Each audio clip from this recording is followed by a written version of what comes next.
Okay, this video is going to outline a beginning floor routine for a little neck rehab. So you're going to just need a mat, and if you need, if your head feels uncomfortable in this position because you're going to be doing some where you're like this, if you get in this position and realize it's uncomfortable, you can have a pillow for your forehead.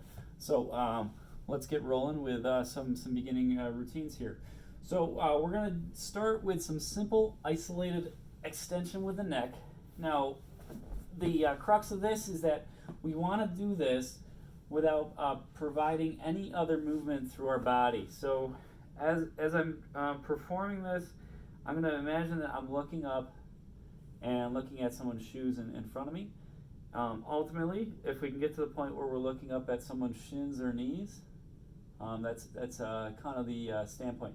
But we want isolated neck movement. So if you're doing this and you notice like your legs start to come up like this, or your back starts to lift your body up, you might be doing it a little too much than what is appropriate for right now.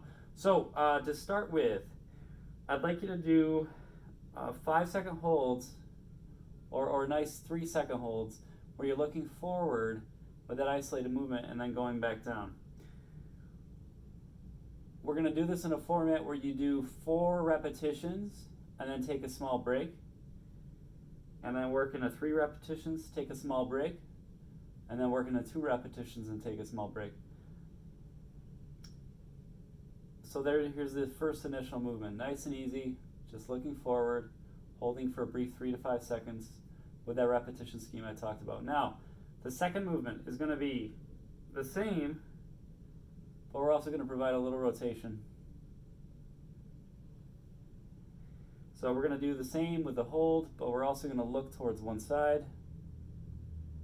Everything in the body nice and relaxed. The only thing that is moving and isolated is the neck. As long as this doesn't cause what I consider a 3 out of 10 discomfort, we're going to continue it. Now, as you're doing this, another focus you could think about, and you're pretty good at this, is breathing through your stomach.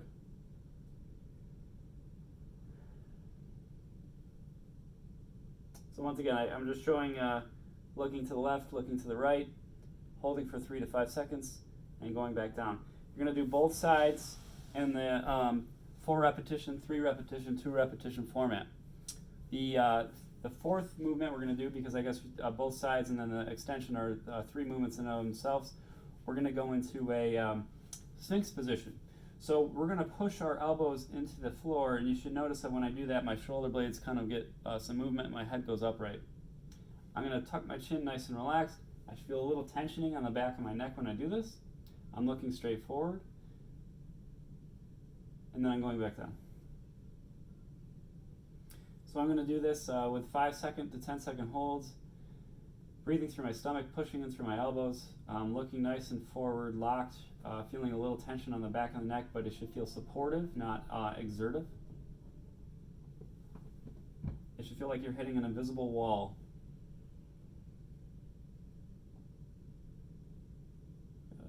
And I'm going to do 5 repetitions of that. That's a warm-up to what we're going to do next. So I'm going to go up and push. And then what I'm going to do is 5 repetitions on each side where I'm trying to hold all those things, but I'm also reaching forward. I try not to use my lower body as much as possible. You might have to use it a little bit, but for the most part, you should just feel a bigger push of the elbow into the floor. So I'm just going to do 5 repetitions of reach outs on each side, take a break, and then roll into a second set of reaching out.